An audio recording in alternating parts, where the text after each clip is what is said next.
Today is June 17th. Welcome to Big Book Daily. My name is Rob. I am an alcoholic. It is a thrill, honor, and joy to be here with you today as we journey through the Big Book of Alcoholics Anonymous and the 12 Steps and 12 Traditions. Today out of the Big Book, we are going to continue our journey through the family Afterward by reading pages 132 through 134. Out of the personal stories, Listening to the Wind, we're going to read the bottom of page 466 to the top of 467. And out of the 12 and 12, we are going to continue our journey through tradition number 9 by reading page 174.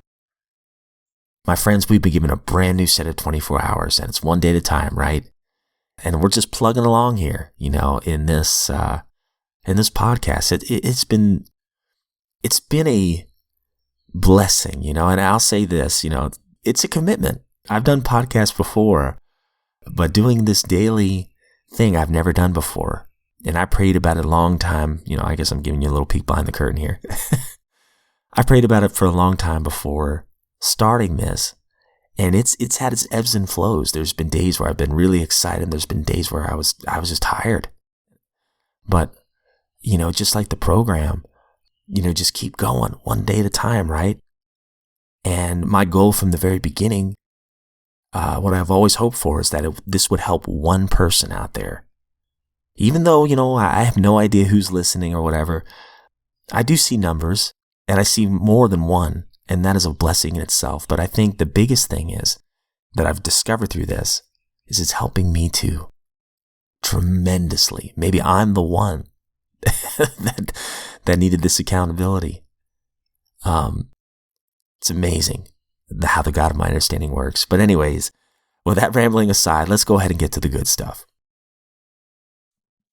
All right, my friends. So if you recall from yesterday's reading in the family Afterward, we've been hearing some really good practical suggestions for the family because it's a tough transition, the early days of sobriety, especially when it's imperative that these people work with other alcoholics. The family may feel neglected or whatever, but I'm so thankful that this chapter does mention, hey, look, over time, this alcoholic who's recovering should not neglect his family. And it is a balancing act. They actually use that word. It's somewhere. Aha, I found it. Found 131. Father will necessarily spend much time with other alcoholics, but this activity should be balanced. Of course, we cannot forget our family in the process of doing this. And that has been very, very important to me in my sobriety as well. Not forgetting my family, spending more time with my family, being present with them. Where so often before, when I was drinking, I was checking out. So now I'm just trying to make up for lost time. But anyways, we're on page 132. We're going to be reading 132 through 134. We've been speaking to you of serious, sometimes tragic things. We've been dealing with alcohol in its worst aspect. But we aren't a glum lot. If newcomers could see no joy or fun in our existence, they wouldn't want it. We absolutely insist on enjoying life. We try not to indulge in cynicism over the state of the nations, nor do we carry the world's troubles on our shoulders. When we see a man sinking into the mire, that is alcoholism, we give him first aid and place what we have at his disposal. For his sake, we do not recount and almost relive the horrors of our past. But those of us who have tried to shoulder the entire burden and trouble of others, we find that we are soon overcome by them. So we think cheerfulness and laughter make for usefulness. Outsiders are sometimes shocked when we burst into merriment over a seemingly tragic experience out of the past. But why shouldn't we laugh? We've recovered, and we've been given the power to help others. Everybody knows that those in bad health, and those who seldom play do not laugh much. So let each family member play together or separately, as much as their circumstances warrant. We are sure that God wants us to be happy, joyous, and free. We cannot subscribe to the belief that this life is a vale of tears, though it once was just that for many of us. But it is clear that we made our own misery. God didn't do it. Avoid then the deliberate manufacture of misery. But if trouble comes, cheerfully capitalize it as an opportunity to demonstrate His omnipotence. Now about health. A body badly burned by alcohol does not often recover overnight, nor do twisted thinking and depression vanish in a twinkling. We are convinced that a spiritual mode of living is a most powerful health restorative. We, who have recovered from serious drinking, are miracles of mental health. But we have seen remarkable transformations in our bodies. Hardly one of our crowd now shows any mark of dissipation. But this does not mean that we disregard human health measures. God has abundantly supplied this world with fine doctors, psychologists, and practitioners of various kinds. Do not hesitate to take your health problems to such persons. Most of them give freely of themselves, that their fellows may enjoy sound minds and bodies. Try to remember that though God has wrought miracles among us, we should never belittle a good doctor or psychiatrist. Their services are often indispensable in treating a newcomer and in following his case afterward. One of the many doctors who had had the opportunity of reading this book in manuscript form told us the use of sweets was often helpful, of course depending upon the doctor's advice. He thought all alcoholics should constantly have chocolate available for its quick energy and value at times of fatigue. He added that, occasionally in the night of a vague craving arose which would be satisfied by candy. Many of us noticed a tendency to eat sweets and found this practice beneficial. All right, we will stop there today. Tomorrow we will finish off this chapter.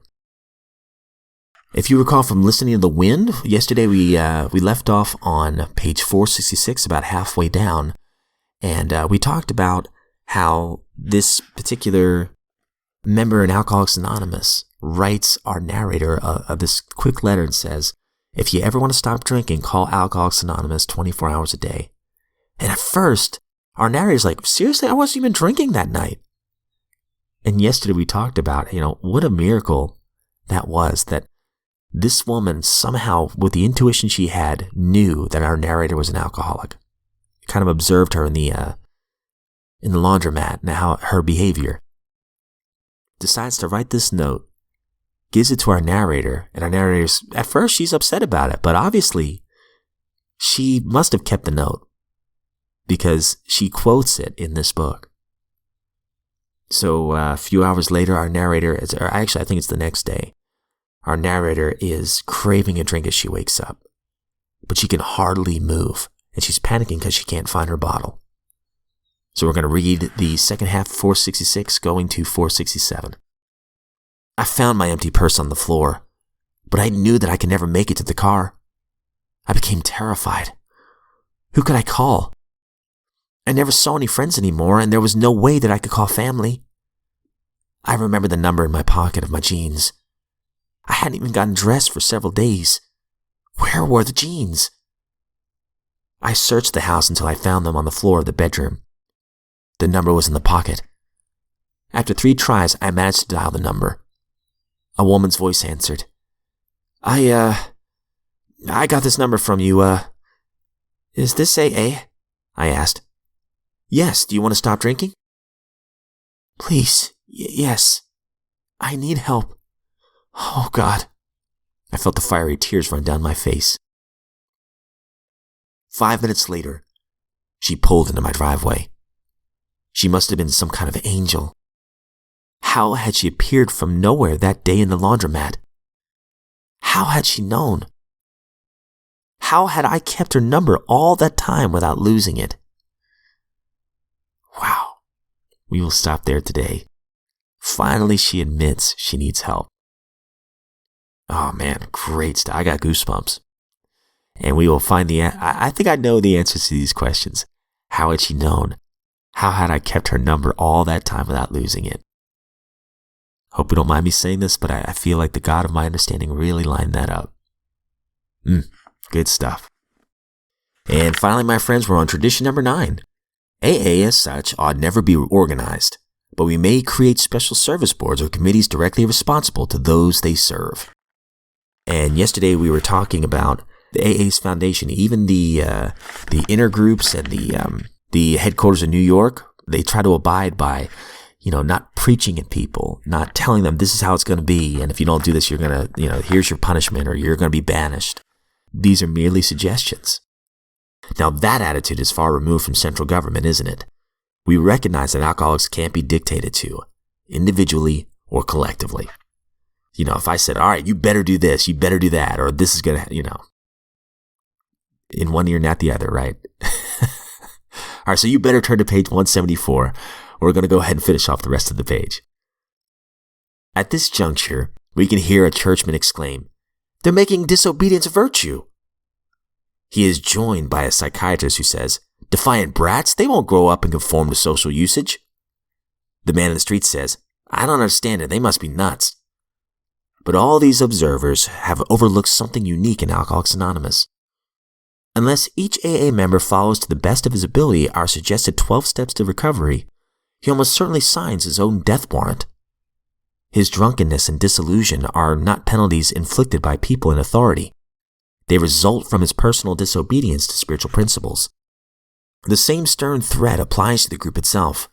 Unless there's an approximate conformity to AA's 12 traditions, the group too can deteriorate and die. So we of AA do obey spiritual principles, first because we must, and ultimately because we love the kind of life such obedience brings. Great suffering and great love are AA's disciplinarians. We need no others. It is clear now that we ought never to name boards to govern us. But it is equally clear that we shall always need to authorize workers to serve us. It is the difference between the spirit of vested authority and the spirit of service, two concepts which are sometimes poles apart.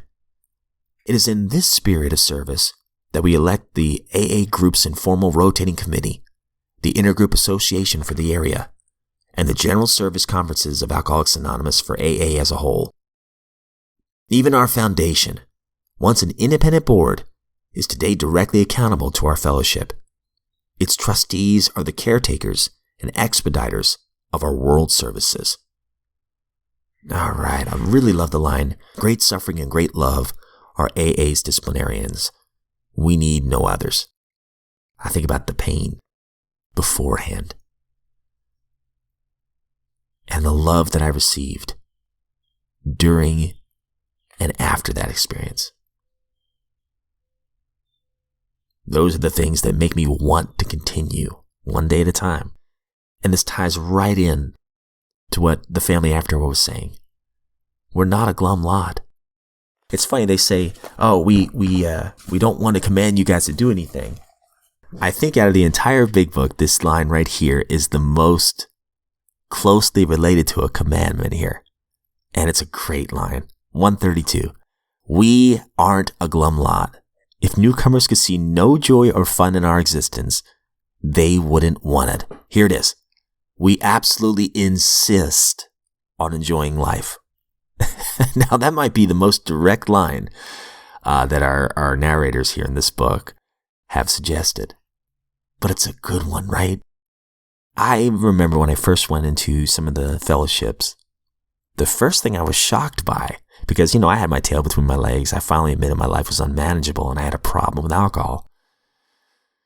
So when I walk into these rooms, I see smiles.